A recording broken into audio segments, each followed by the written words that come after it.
No había ni siquiera recuperado de mi cesárea cuando mi marido presentó la demanda de divorcio. Me miró a nuestro hijo recién nacido y dijo palabras que me persiguieron durante años. Tú y ese bebé sois solo una carga para mí. Luego se marchó, subió a un avión con su amante y desapareció de nuestras vidas.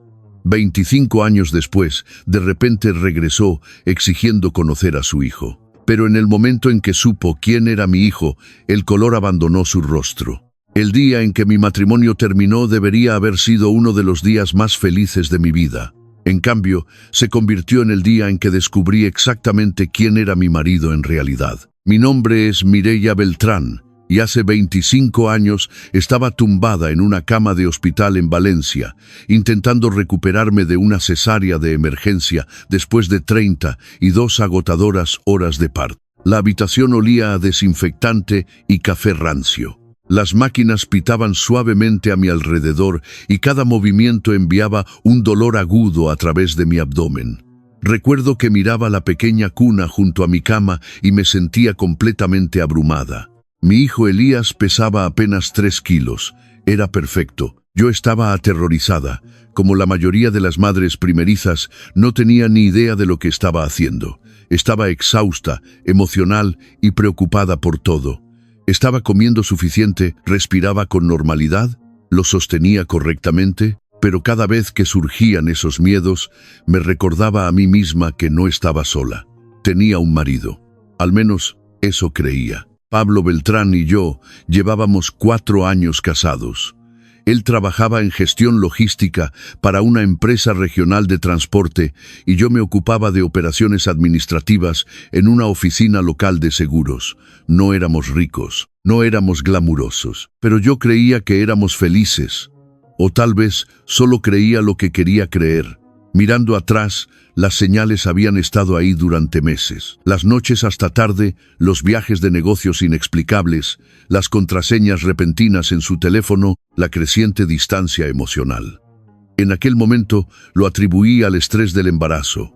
Me dije a mí misma que todo matrimonio pasa por temporadas difíciles. Seguí poniendo excusas porque la alternativa era demasiado dolorosa de considerar. 3 días después del nacimiento de Elías, Pablo finalmente llegó al hospital.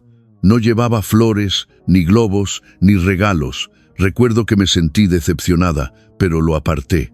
Tal vez estaba cansado, tal vez el trabajo le había superado.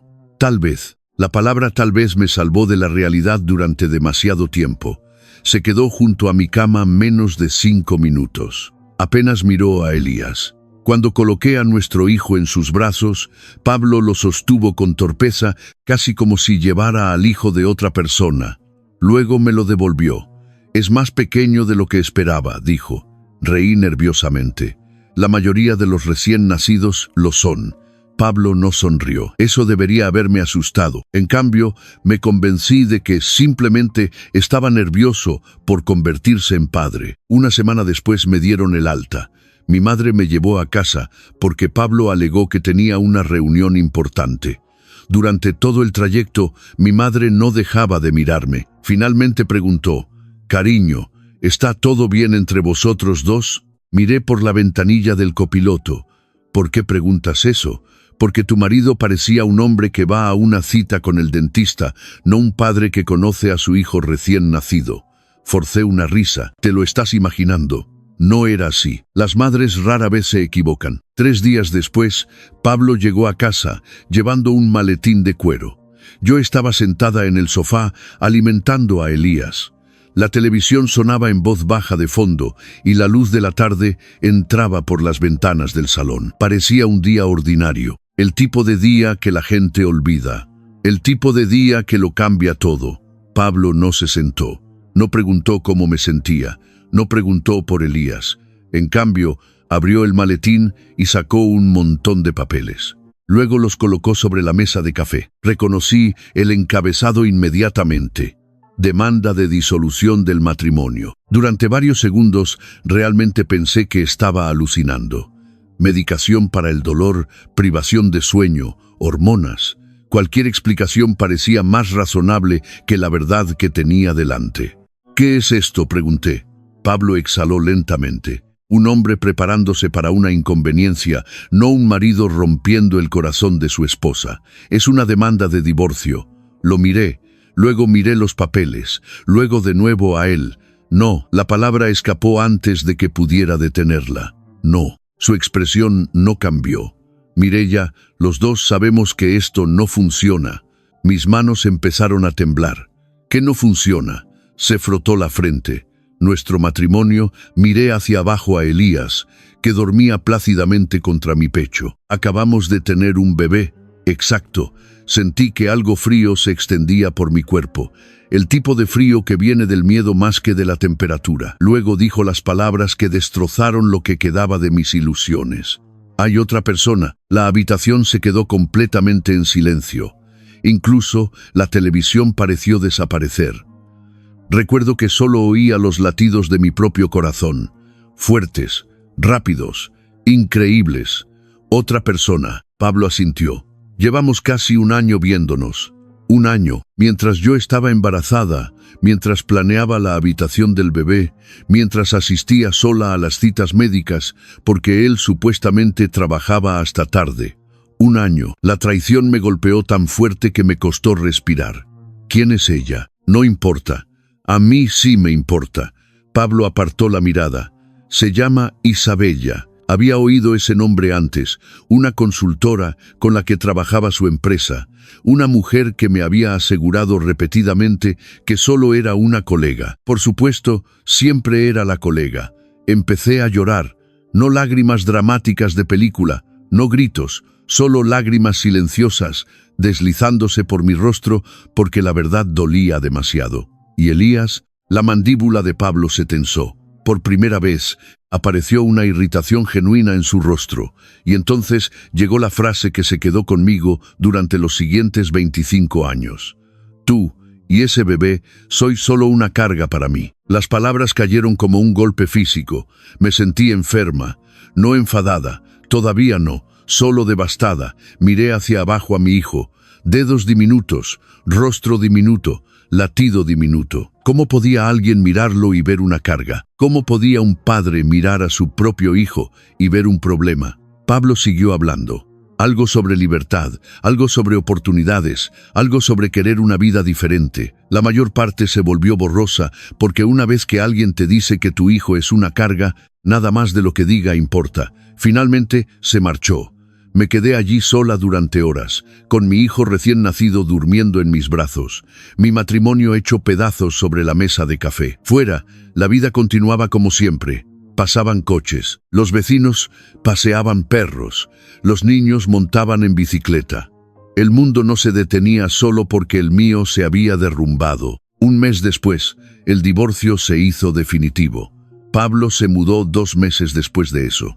Dejó el país con Isabella después de aceptar un puesto en Dubái. Nunca llamó, nunca escribió, nunca envió tarjetas de cumpleaños y nunca pagó ni un solo euro en manutención del hijo. La primera noche después de saber que había dejado oficialmente España, me senté en la pequeña habitación del bebé junto a la cuna de Elías. La habitación estaba oscura excepto por una luz nocturna con forma de luna. Observé a mi hijo durmiendo plácidamente. Luego susurré algo que repetiría innumerables veces a lo largo de los años. Un día entenderás que esto no fue culpa tuya. Mi voz tembló, y un día sabrás que nunca fuiste una carga. En aquel momento no tenía ni idea de lo difícil que sería nuestro camino. Tampoco tenía ni idea de que el diminuto bebé que dormía en aquella cuna un día se convertiría en el hombre capaz de poner de rodillas a su padre sin levantar nunca la voz. El primer año después de que Pablo se marchara, se sintió menos como vivir y más como sobrevivir. La gente habla a menudo de la maternidad en solitario como si fuera un desafío que se puede superar con determinación y amor. Lo que no siempre mencionan es el agotamiento implacable, el tipo que se instala en tus huesos y se convierte en parte de tu identidad. Cada mañana me despertaba antes del amanecer, cada noche me dormía preocupada por el dinero, y cada día me recordaba a mí misma que Elías merecía algo mejor que las circunstancias en las que había nacido. Cuando Elías tenía 6 meses, volví al trabajo en la oficina de seguros. Los gastos de guardería casi me aplastaron. Después de impuestos y gastos de guardería, a veces sentía que trabajaba simplemente para seguir trabajando. Recuerdo estar de pie en un supermercado una tarde con una calculadora en la mano, decidiendo qué artículos podía devolver a la estantería. Fruta fresca o pañales, pollo o dinero para la gasolina. Cada euro importaba. Una tarde, mi supervisora, Linda, me llamó a su despacho.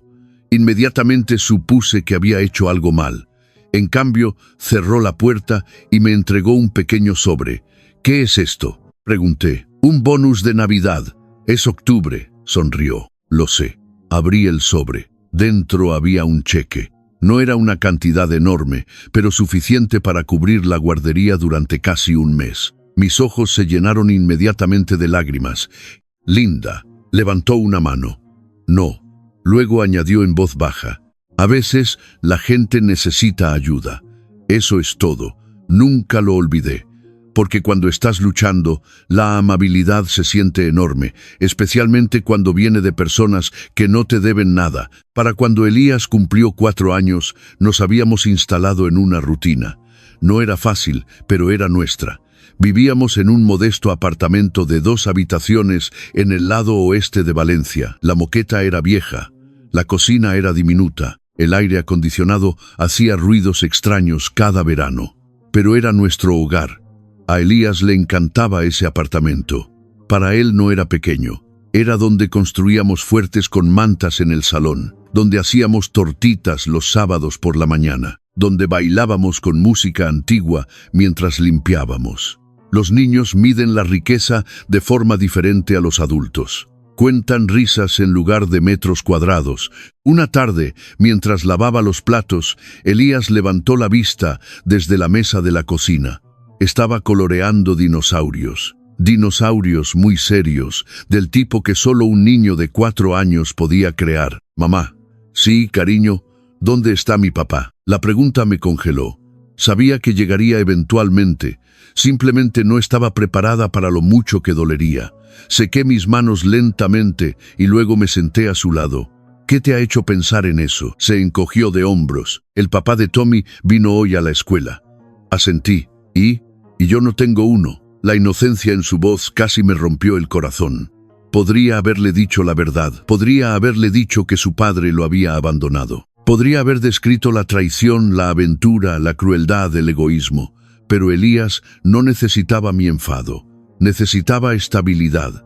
Así que elegí mis palabras con cuidado. «Sí tienes un padre. ¿Dónde está?». Dudé y luego respondí honestamente. «Hizo elecciones diferentes». Elías pensó en eso y luego preguntó: «¿Hice algo malo?». La pregunta golpeó más fuerte que cualquier dificultad financiera que hubiera tenido nunca. Inmediatamente lo atraje a mi regazo. «No», dije con firmeza. «No, Elías. Nunca pienses eso». «Entonces, ¿por qué se marchó?». Besé la parte superior de su cabeza porque a veces los adultos toman malas decisiones. Pareció satisfecho con esa respuesta, al menos por el momento. Los niños son notables de esa forma. No siempre necesitan explicaciones completas. Simplemente necesitan la seguridad de que son queridos. A medida que Elías crecía, empezaron a surgir ciertos rasgos que sorprendían a todos, incluida a mí. Era increíblemente disciplinado. No porque yo le obligara, sino porque realmente quería serlo. Para la secundaria, había desarrollado hábitos que la mayoría de los adultos luchaban por mantener. Tareas completadas temprano, horarios organizados, objetivos escritos. Los profesores alababan constantemente su concentración. Un profesor incluso bromeó durante una reunión de padres: «Ojalá la mitad de mis alumnos fueran tan motivados como Elías». Sonreí educadamente, pero en privado me preguntaba de dónde venía esa determinación. Ciertamente, no de Pablo. Luego, una noche, cuando Elías tenía 13 años, obtuve la respuesta. Me desperté alrededor de medianoche y vi que la luz de su habitación seguía encendida. Llamé suavemente. «Elías». Levantó la vista de su escritorio. Había libros por todas partes. «¿Qué estás haciendo?». «Estudiando». «Es medianoche». Se encogió de hombros. «Lo sé». Me senté en el borde de la cama. «No necesitas trabajar tan duro». Por un momento Miró su cuaderno. Luego dijo algo que me dejó atónita. Sí, necesito. ¿Por qué? Su voz se volvió tranquila. Porque nadie va a venir a salvarnos. Sentí que las lágrimas amenazaban inmediatamente. Elías. Apartó la mirada. Sé que tenemos dificultades, mamá. No supe qué decir. Había pasado años intentando protegerlo de nuestra realidad financiera. Aparentemente, no había tenido tanto éxito como pensaba. Veo las facturas, continuó. Te veo trabajando todo el tiempo. Tragué con dificultad. No deberías tener que preocuparte por eso. Tal vez no. Hizo una pausa. Pero lo hago. Luego me miró directamente. Y un día, no te dejaré preocuparte más. A los 13 años, mi hijo ya había decidido quién quería ser. No porque quisiera dinero, no porque quisiera estatus, sino porque quería seguridad. Para los dos, cuando Elías cumplió 16 años, llegó otro punto de inflexión. Una tarde llegué a casa y lo encontré sentado en la mesa de la cocina. Varios documentos estaban extendidos ante él. La expresión en su rostro me alarmó inmediatamente. Elías levantó la vista lentamente. ¿Qué es la manutención de los hijos? Mi estómago se hundió. Reconocí inmediatamente los papeles. Viejos, archivos legales, registros judiciales, documentos que creía ocultos, documentos que creía que nunca vería. Me senté con cuidado. ¿Dónde los encontraste? En el archivador. Cerré los ojos brevemente. Por supuesto, el único archivador que nunca esperé que abriera. Durante varios momentos, ninguno de los dos habló. Luego, Elías golpeó uno de los documentos. Nunca pagó. La decepción en su voz dolió mucho más que la ira lo habría hecho. Asentí. No, ni una sola vez. No. El silencio llenó la habitación. Finalmente, Elías se recostó en la silla. Realmente no nos quería. La afirmación no fue emocional. Fue observacional. Como si finalmente estuviera ensamblando las piezas de un rompecabezas.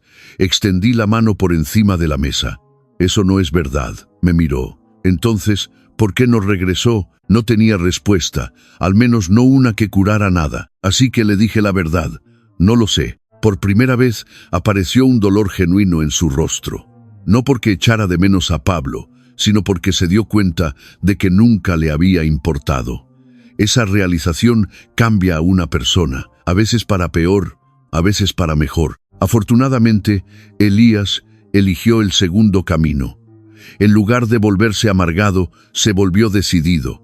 En lugar de buscar aprobación, se centró en el logro. En lugar de obsesionarse con el padre que se marchó, invirtió en el futuro que podía crear. Durante su último año de instituto, se graduó cerca de los primeros de su clase. Varias universidades le ofrecieron admisión. Varias incluyeron paquetes de becas. El día en que llegó la carta de aceptación de un programa de negocios muy respetado, Elías entró en la cocina sosteniendo el sobre. Sus manos temblaban. Las mías también. Lo abrimos juntos. Luego, los dos empezamos a llorar porque por primera vez en años el futuro se sentía más grande que nuestras dificultades. Unas semanas después, me senté entre el público durante su ceremonia de graduación. Mientras Elías cruzaba el escenario para recibir su diploma, todos se pusieron de pie y aplaudieron. Aplaudí hasta que me dolieron las manos. No porque mi hijo se graduara, sino porque recordaba al bebé recién nacido al que su padre había llamado una carga. Y ahora, ese mismo niño caminaba con confianza hacia un futuro que nadie podía quitarle. No sabía exactamente hacia dónde le llevaría la vida después, pero sabía una cosa. Pablo Beltrán había abandonado la mejor cosa que jamás tendría, y algún día, lo supiera o no, esa decisión le costaría más de lo que podía imaginar. El día en que dejé a Elías en la universidad, lloré durante todo el trayecto a casa. No porque estuviera preocupada por él, todo lo contrario.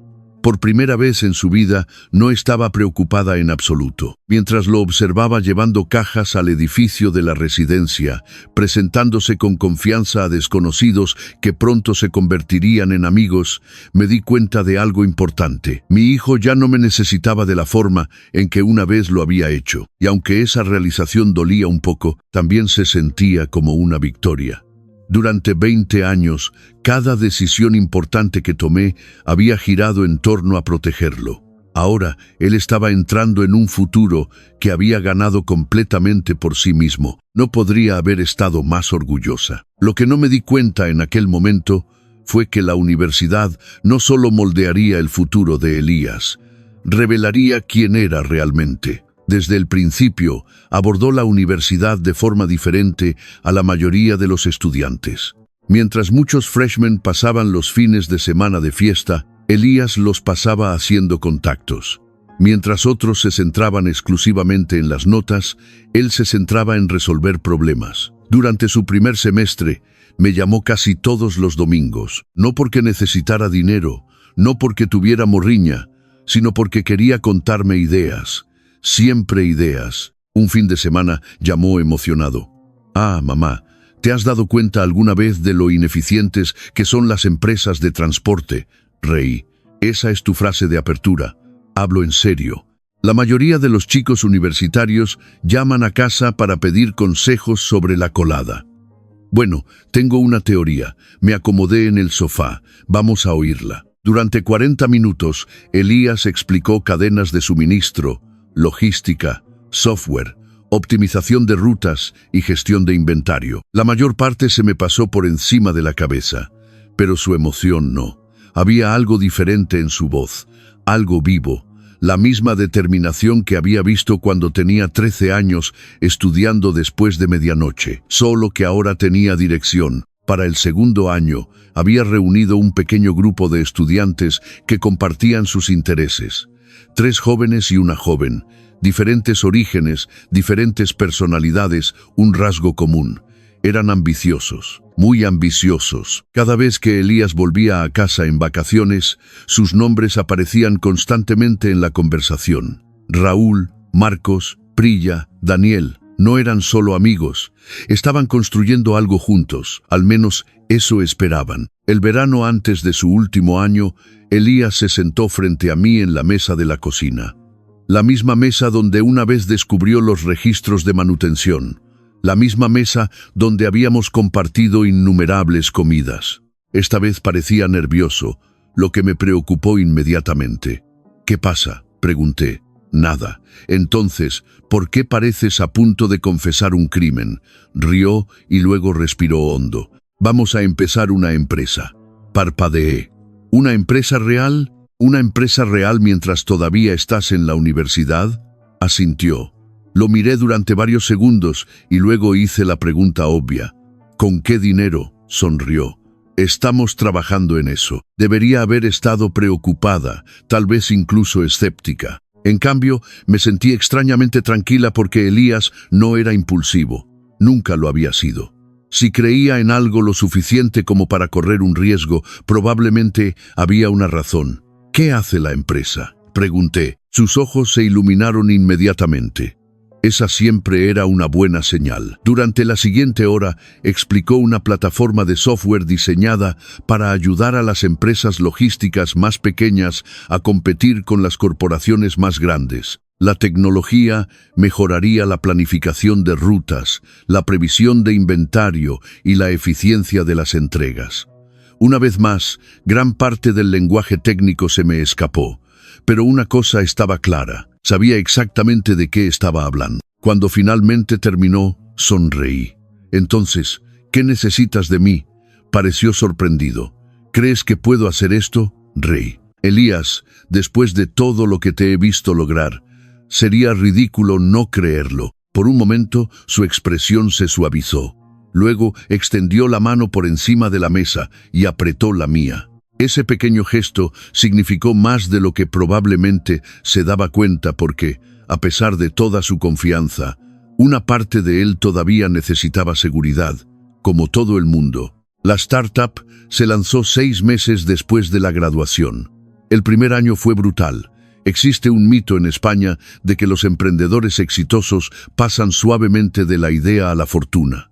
La realidad es mucho más complicada. Elías y sus socios trabajaban horas ridículas. Las semanas de 80 horas se volvieron normales. Los inversores los rechazaron. Los clientes potenciales los ignoraron. El flujo de caja permaneció peligrosamente ajustado. Varias veces temí que todo el negocio se derrumbara. Una tarde, Elías apareció en mi apartamento sin avisar. Parecía exhausto. El tipo de agotamiento que viene de llevar responsabilidad durante demasiado tiempo. Preparé café. Se sentó en la mesa de la cocina. Ninguno de los dos habló durante varios minutos. Finalmente suspiró. Podríamos quedarnos sin dinero en 3 meses. Me senté frente a él. ¿Qué tan malo es? Bastante malo. El silencio que siguió se sintió pesado.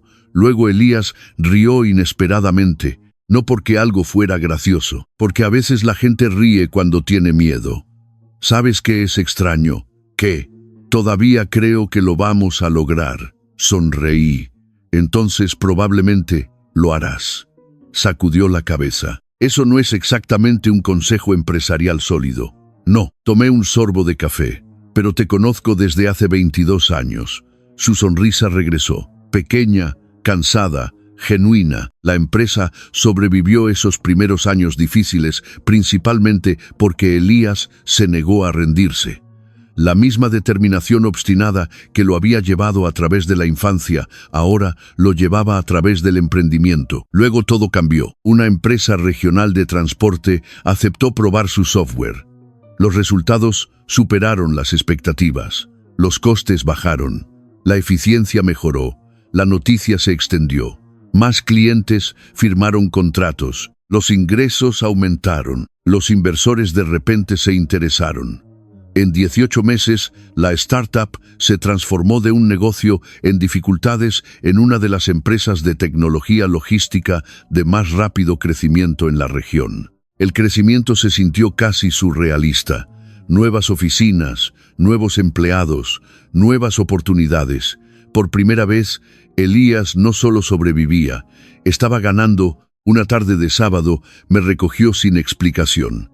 ¿A dónde vamos?, pregunté. Es una sorpresa. Odio las sorpresas. No, no las odias. Eso es verdad. Condujimos por la ciudad.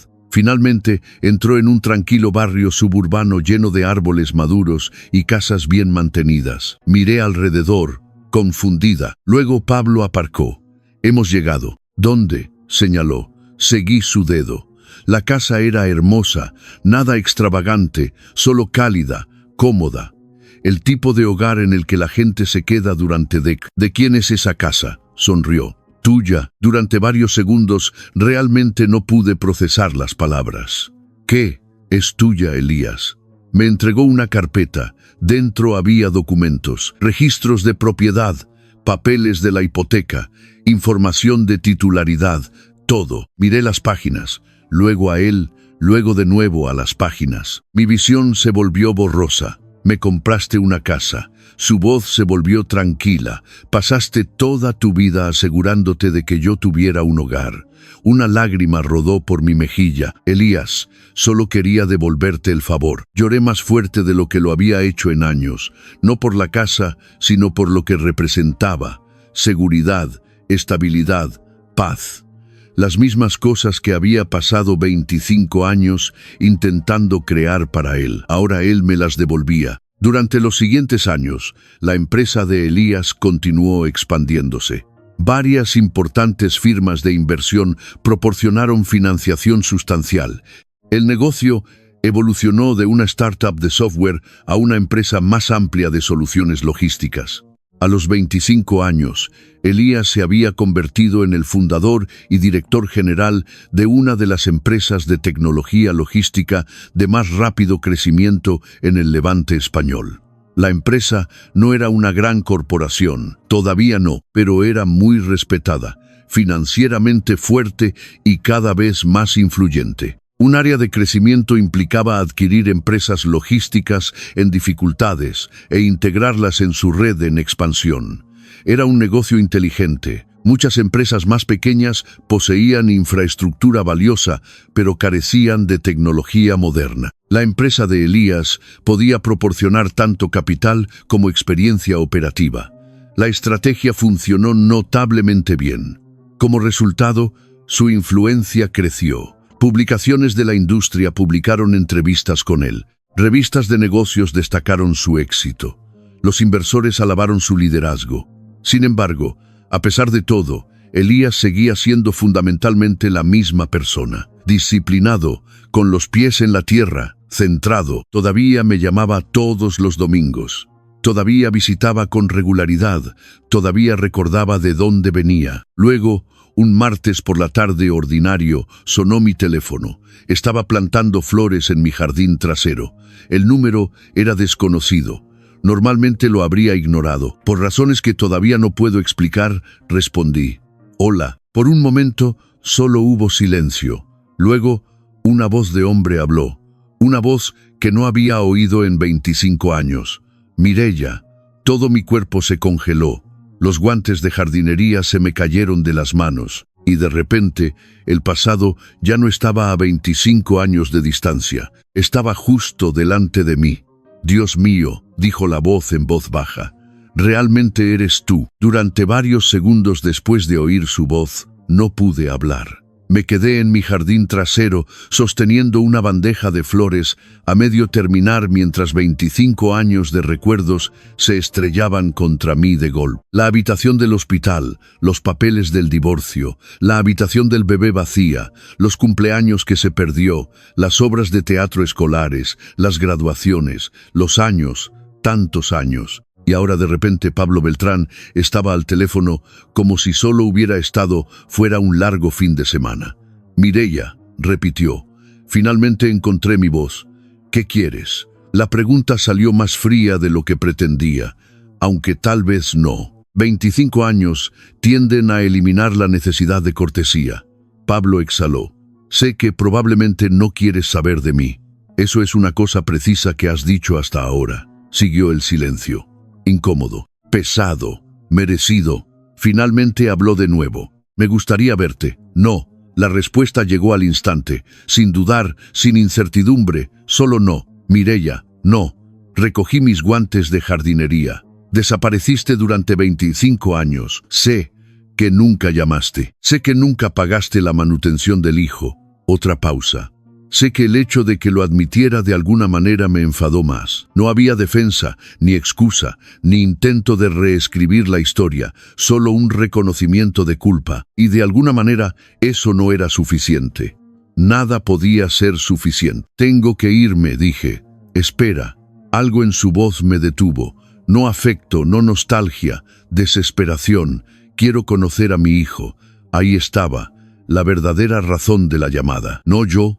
Nunca yo. Elías, el hijo al que había abandonado, la carga, la inconveniencia, el bebé que no había querido. Ahora de repente quería una relación. Casi me reí.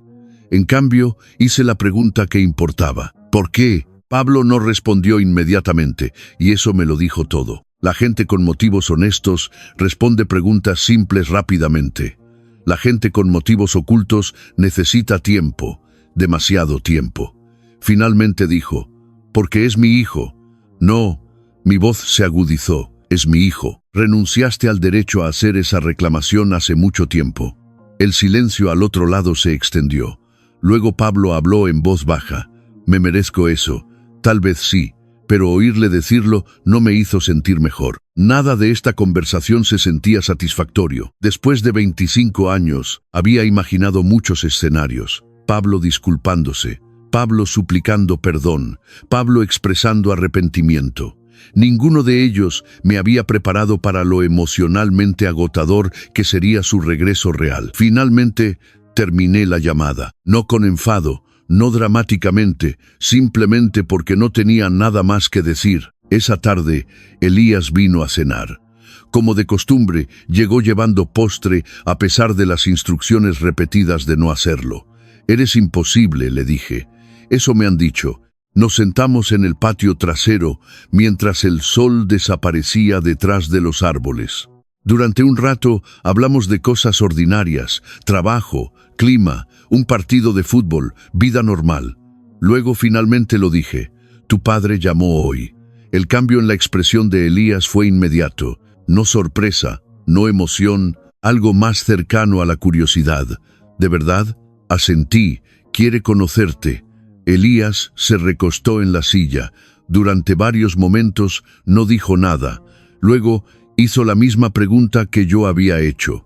¿Por qué? No lo sé. Eso no era del todo verdad. Tenía sospechas fuertes, pero no tenía pruebas. Y después de todo lo que Pablo ya nos había quitado, no estaba dispuesta a especular. Elías miró hacia el jardín, pensativo, tranquilo, mucho más tranquilo de lo que yo habría estado a su edad. ¿Qué le dijiste?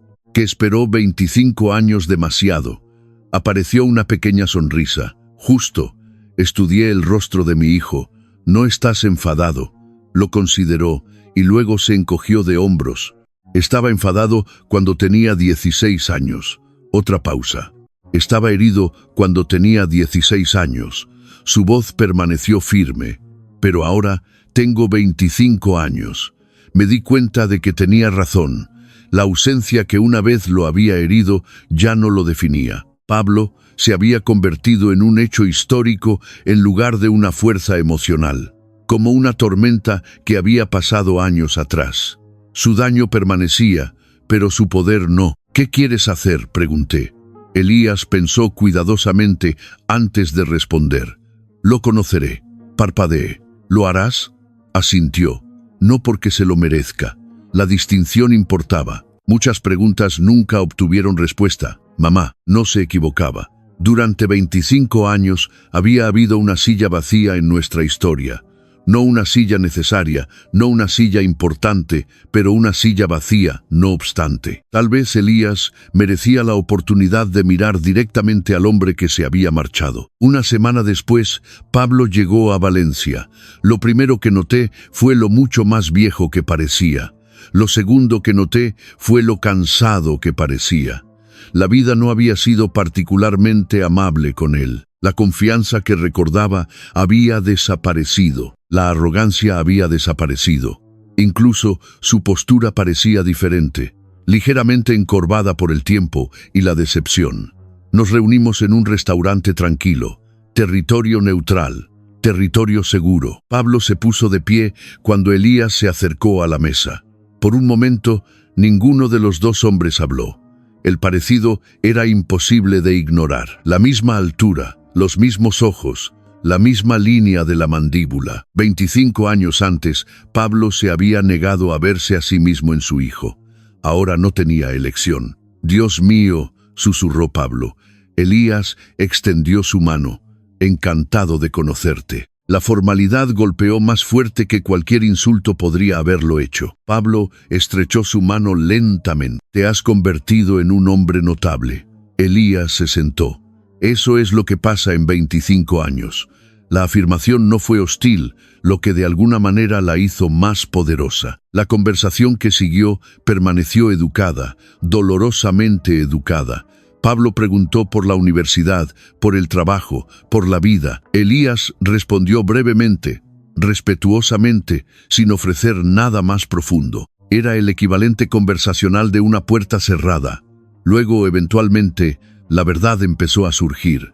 No toda de una vez, pequeños trozos, fragmentos, suficiente para que yo viera el panorama general. La vida de Pablo en el extranjero no había salido como una vez había imaginado. Su relación con Isabella había terminado años antes. Varios negocios habían fracasado. Malas inversiones habían drenado gran parte de sus ahorros. Más recientemente, había regresado a España para dirigir una pequeña empresa de logística heredada a través de un complicado acuerdo empresarial. Desafortunadamente, la empresa estaba luchando mucho. Los ingresos estaban disminuyendo. La deuda estaba aumentando. La competencia los estaba abrumando.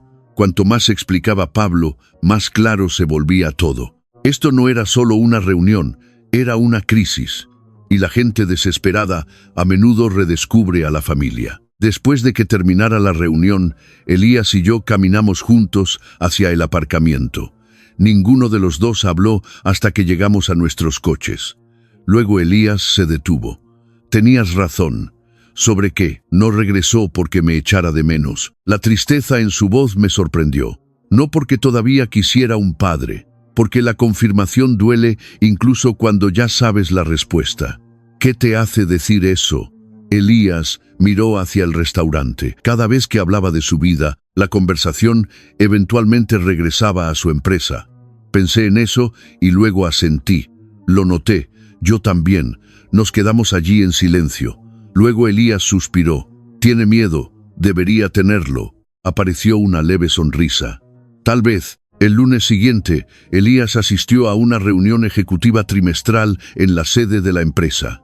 Como la mayoría de sus reuniones, implicaba oportunidades de adquisición. Varias empresas logísticas en dificultades se habían acercado buscando asociaciones, inversiones o compras. Una empresa en particular había sido añadida recientemente a la agenda. Soluciones de Transporte Levante. En el momento en que Elías vio el nombre, se congeló, porque era la empresa de Pablo, la misma empresa de la que Pablo había pasado la mayor parte de la cena hablando. La misma empresa que actualmente se ahogaba en deudas. La misma empresa que buscaba desesperadamente un rescate. Según el informe, la quiebra se estaba volviendo cada vez más probable. Sin inversión externa, el negocio probablemente no sobreviviría otros 6 meses. Esa misma tarde, Elías me llamó. Descubrí algo interesante hoy. Su tono captó inmediatamente mi atención. ¿Qué pasó? Estuvo callado un momento. Luego dijo, «Mamá, mi empresa está revisando una propuesta de adquisición». «Vale, es su empresa». Dejé de respirar por un segundo. «¿Qué? La empresa de mi padre». Las palabras quedaron suspendidas entre nosotros, pesadas, complicadas, inevitables.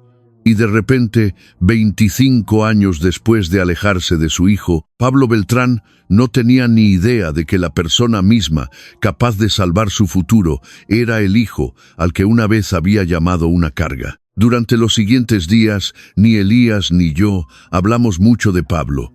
No porque la situación no fuera importante, sino porque tal vez era demasiado importante. Algunos temas llevan tanto peso emocional que discutirlos inmediatamente solo crea confusión. A veces la gente necesita espacio para pensar antes de hablar.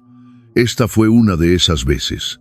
Mientras tanto, los negocios continuaron avanzando. En la empresa de Elías, las evaluaciones de adquisición seguían un proceso estructurado. Analistas financieros revisaban registros. Abogados examinaban responsabilidades. Equipos de operaciones evaluaban infraestructura y potencial de la fuerza laboral. Ninguna empresa recibía trato especial, ni siquiera la de Pablo. Especialmente no la de Pablo. Una tarde de jueves, Elías pasó por mi casa después del trabajo. Parecía pensativo, no enfadado, no conflictuado, pensativo. Nos sentamos en el porche trasero mientras el aire veraniego se asentaba a nuestro alrededor. Durante un rato observamos a las luciérnagas parpadeando por el jardín. Luego hice la pregunta que había estado en mi mente toda la semana. ¿Qué vas a hacer? Elías se recostó en la silla. Honestamente no lo sé todavía. Esa respuesta me sorprendió. Normalmente era decisivo, muy decisivo. Pero esto no era meramente una decisión empresarial, era personal, profundamente personal. Supongo que tu consejo sabe de la conexión. Asintió. El departamento legal, sí. E inmediatamente crearon salvaguardas. Eso tenía sentido. Cualquier empresa competente lo haría. ¿Se te permite participar? Sí. Hizo una pausa. Pero todo tiene que estar documentado. Asentí lentamente. Eso era tranquilizador, porque independientemente de lo que pasara, nunca quise que nadie dijera que Elías había abusado de su posición. Había trabajado demasiado duro para eso. Finalmente, Elías suspiró. ¿Sabes qué es extraño? ¿Qué? Pasé años imaginando qué diría si alguna vez lo conociera. Esperé. Pero ahora que realmente está aquí, no tengo mucho que decir. La afirmación se sintió profundamente triste, no porque Elías careciera de enfado, sino porque lo había superado. El hombre que lo había abandonado ya no ocupaba suficiente espacio en su corazón como para inspirar odio. Había decepción, había dolor, había historia. Pero el odio requiere inversión emocional, y Pablo había perdido el derecho a eso hace mucho tiempo. Unos días después, Elías recibió el informe final de adquisición. La conclusión era directa. Soluciones de Transporte Levante poseía valiosos contratos regionales, empleados experimentados e infraestructura útil. Sin embargo, Malas decisiones de liderazgo habían empujado a la empresa peligrosamente cerca del colapso. Si se adquiría y se gestionaba adecuadamente, podría volver a ser rentable. Si se dejaba sola, la quiebra parecía probable. La recomendación favorecía la adquisición, no por Pablo, sino por el negocio en sí. Varios cientos de empleados dependían de él, las familias dependían de él, las comunidades dependían de él. Los números eran claros, la oportunidad tenía sentido. Se programó una reunión formal para la semana siguiente. Pablo presentaría directamente al equipo ejecutivo de Elías. Lo que Pablo no sabía era que Elías asistiría personalmente. La mañana de la reunión llegó gris y nublada. Pasé todo el día distraída, incapaz de concentrarme, incapaz de relajarme. Para la hora de comer, había reorganizado 2 veces los armarios de mi cocina. A las 3, dejé de fingir ser productiva y simplemente esperé. Alrededor de las 4:30 sonó mi teléfono. Era Elías. Respondí inmediatamente. ¿Cómo fue? Hubo un breve silencio. Luego dijo: «No te lo creerías». Mi corazón empezó a acelerarse. ¿Qué pasó? Otra pausa. Y entonces Elías rió, no con crueldad, no con amargura, solo con genuina incredulidad. «Mamá, ¿qué? No tenía ni idea». Me senté. «Cuéntamelo todo». La sala de conferencias ocupaba la planta superior de la sede de la empresa. Paredes de vidrio, larga mesa pulida, skyline de la ciudad, visible a través de las ventanas, profesional, impresionante, exactamente el tipo de entorno que Pablo probablemente esperaba que salvara su negocio. Según Elías, Pablo llegó temprano, nervioso pero optimista. Su empresa necesitaba desesperadamente ayuda y esta adquisición representaba su mejor oportunidad. Varios ejecutivos entraron primero, luego asesoría legal, luego personal de finanzas, finalmente Elías. En el momento en que cruzó la puerta, la habitación se quedó completamente en silencio. Pablo se congeló, literalmente se congeló. Por un segundo, pareció incapaz de procesar lo que estaba viendo. Sus ojos se abrieron, su rostro perdió color y el discurso cuidadosamente preparado delante de él se volvió completamente irrelevante. «Elías», la palabra apenas surgió. Elías asintió educadamente. «Buenos días». Pablo miró alrededor de la habitación, luego de nuevo a Elías, luego alrededor de la habitación otra vez, como si la realidad misma hubiera cambiado de repente. «¿Eres el director general?» Sí. Pasaron varios segundos. Nadie habló, nadie necesitaba hacerlo. El significado del momento llenó la habitación. 25 años antes, Pablo había mirado a un niño recién nacido y había visto una carga. Ahora estaba mirando al mismo niño sentado a la cabeza de una mesa de sala de juntas. El niño al que abandonó, el niño al que ignoró, el niño al que nunca apoyó. Y ese niño ahora poseía más influencia sobre el futuro de Pablo que cualquier otra persona en la tierra. Finalmente, Pablo se bajó lentamente a su silla, casi mecánicamente. Según Elías, sus manos temblaban. La reunión comenzó, profesional, estructurada, objetiva, exactamente como requería la política de la empresa. Pablo presentó proyecciones financieras, planes de recuperación, oportunidades de crecimiento, sinergias potenciales. Hizo lo mejor que pudo. Para su crédito, realmente lo intentó, pero la realidad emocional de la situación pendía sobre todo. Cada frase, cada diapositiva, cada número. Finalmente, la presentación formal terminó. Siguieron las preguntas.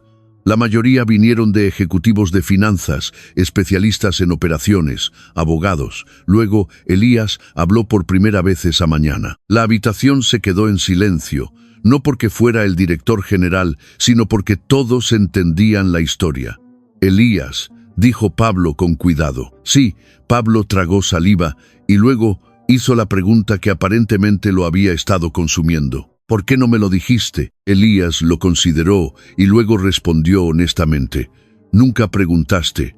Nadie se movió, nadie interrumpió porque no había nada que añadir. La afirmación cayó con una simplicidad devastadora. Nunca preguntaste, ni cuando Elías tenía 1, ni cuando tenía 5, ni cuando tenía 10, ni cuando se graduó, ni cuando fue a la universidad, ni durante 25 años de silencio.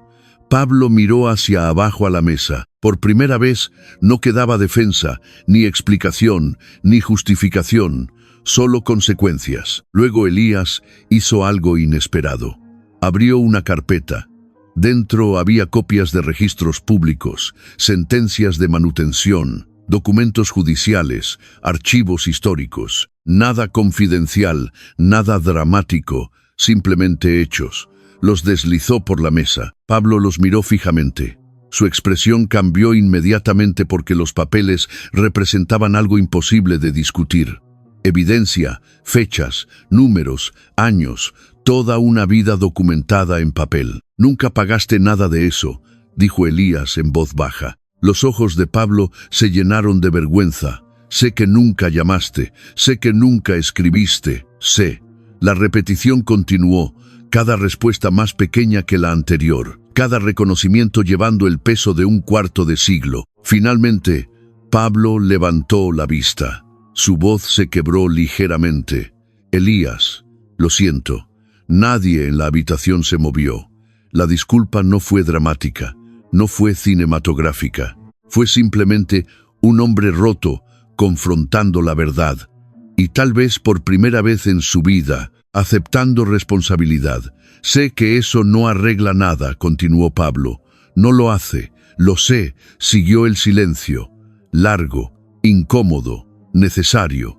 Luego Pablo hizo la pregunta que todos esperaban, la pregunta que finalmente importaba. «¿Qué pasa ahora?» La habitación esperó. Los ejecutivos esperaron. Pablo esperó porque la respuesta pertenecía a Elías. Y después de 25 años, el hijo al que Pablo abandonó era finalmente quien tenía todo el poder. Cuando Elías me contó ese momento más tarde, dijo que la habitación se sintió extrañamente tranquila, no el silencio ordinario de una reunión de negocios, algo más profundo. El tipo de silencio que ocurre cuando todos se dan cuenta de que están presenciando más que una decisión corporativa.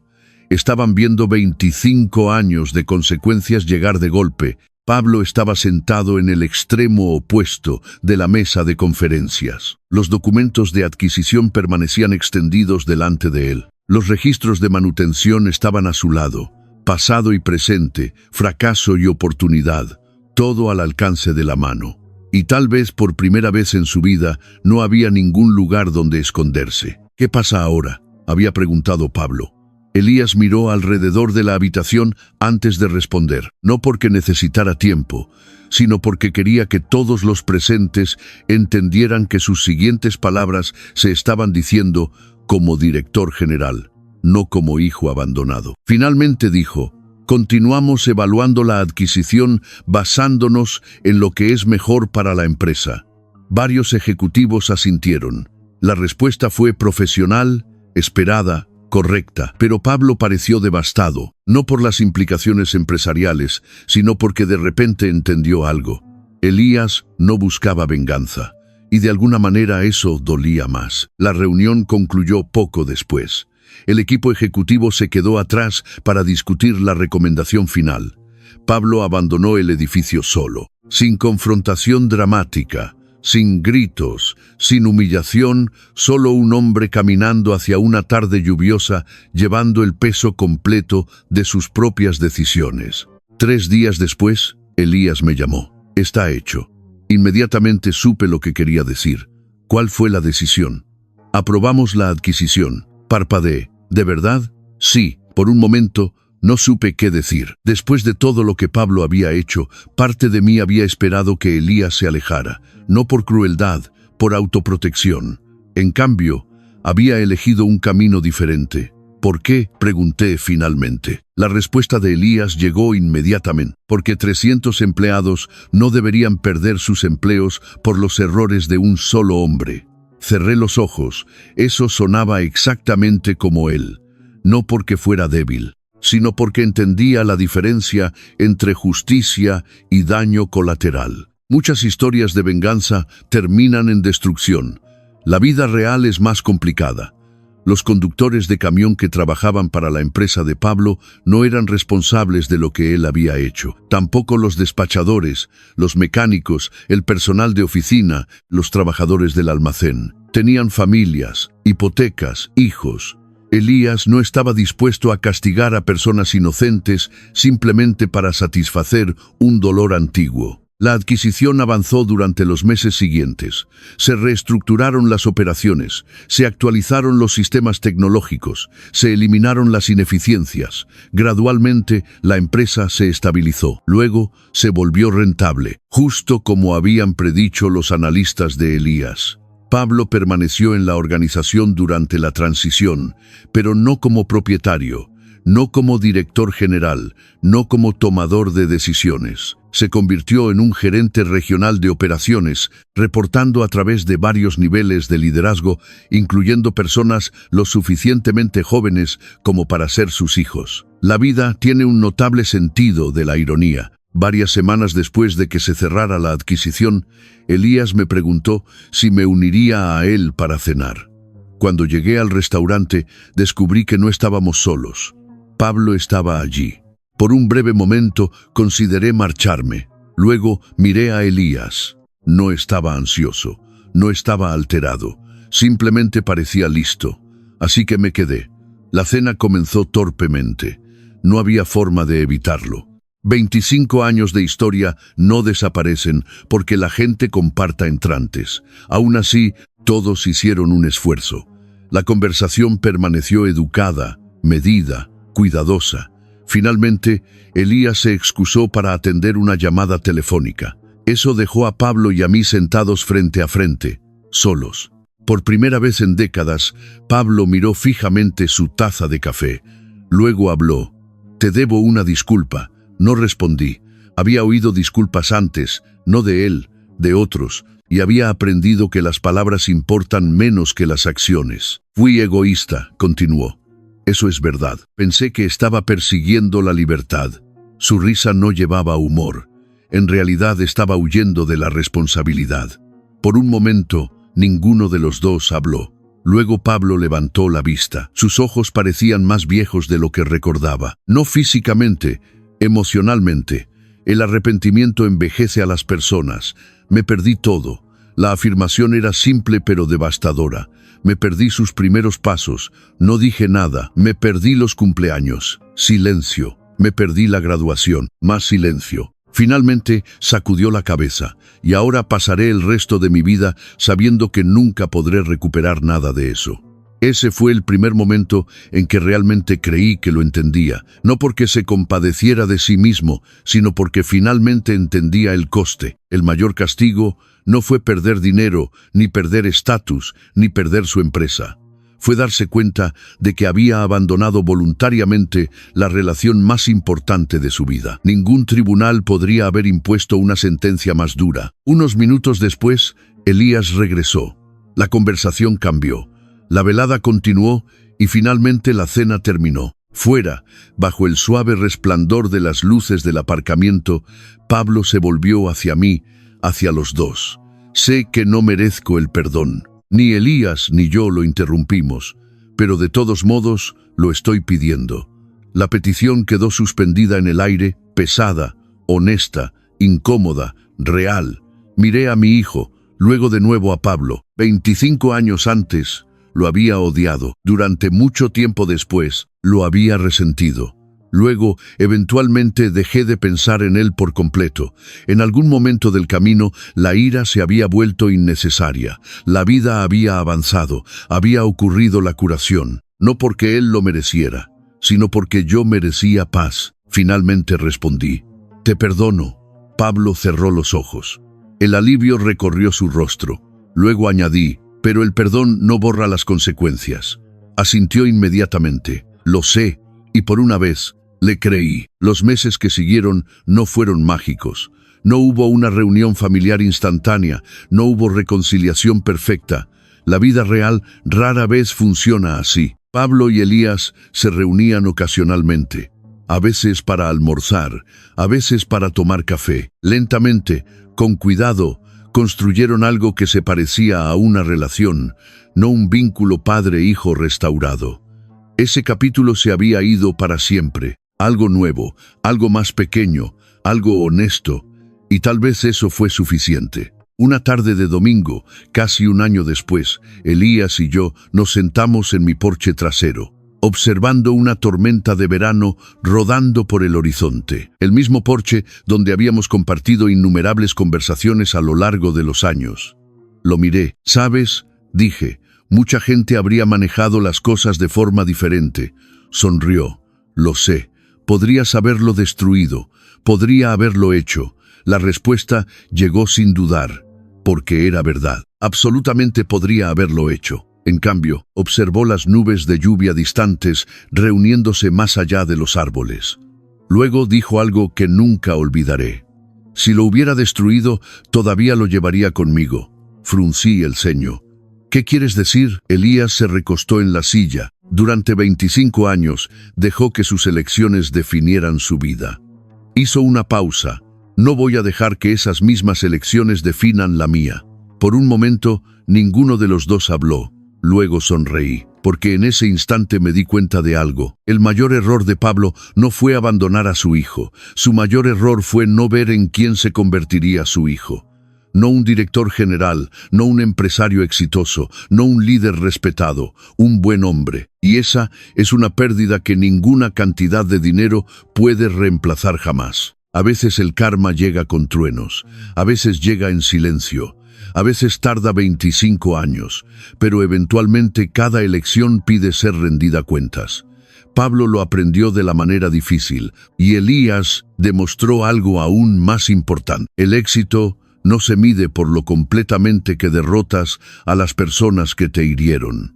Se mide por si te conviertes en el tipo de persona que ellos nunca creyeron que podrías ser. Esa fue la verdadera victoria, y esa fue la venganza que importaba. Si esta historia te conmovió, tómate un momento para pensar en las elecciones que hacemos y en las personas que dependen de nosotros.